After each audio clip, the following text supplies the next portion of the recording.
தினமும் 5 ஆரோக்கிய குறிப்புகள்.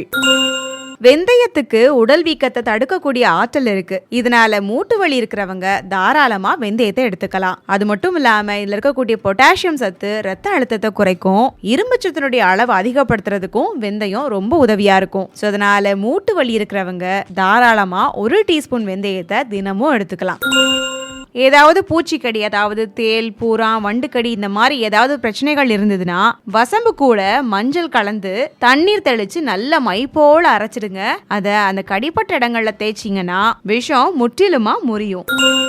சர்க்கரை நோய்க்கு ஆயுர்வேத தயாரிப்புல கடுக்காய் சேர்க்கப்படுது. இது சர்க்கரை வியாதி குணமாக்க உதவுது. அதனால இந்த பிரச்சனை வராம இருக்கணும் அப்படின்னா முன்னெச்சரிக்கை நடவடிக்கையா கடுக்காய தாராளமா நீங்க சாப்பிடலாம். உதாரணத்துக்கு கடுக்காய் சூரணம் அந்த அளவுக்கு ரொம்ப எஃபெக்டிவா இருக்கும்.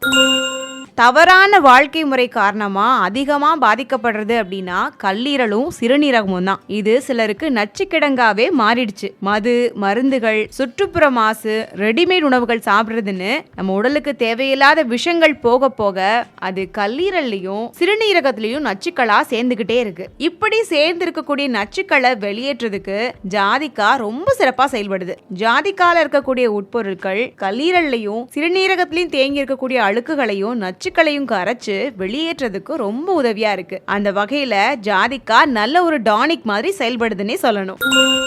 Skin care, hair care, weight loss, diabetics, immunity பூஸ்டர்னு எல்லாத்துக்குமே ரொம்ப உதவியா இருக்க போறது தான் இந்த திரிபலா பவுடர். லேகியம் மாதிரி ப்ரிப்பேர் பண்ணியும் இதை நம்ம எடுத்துக்கலாம். இல்ல ஹாட் வாட்டர்ல டீ மாதிரி கூட போட்டு குடிக்கலாம். ரொம்ப எஃபெக்டிவானது தான் இந்த திரிபலா பவுடர். டெய்லி ரொட்டீனான உங்களுடைய டீ டைமை இன்னும் ஹெல்தியர் வெர்ஷனுக்கு மாத்தணும் அப்படின்னு நினைச்சீங்கன்னா இந்த திரிபலா பவுடரை கண்டிப்பா ட்ரை பண்ணுங்க. இந்த வீடியோல அதை நான் டேக் பண்ணி வச்சிருக்கிறேன். இன்ஸ்டால இந்த வீடியோ பார்த்துட்டு இருக்கீங்க அப்படின்னா லிங்க்னு கமெண்ட் பண்ணுங்க.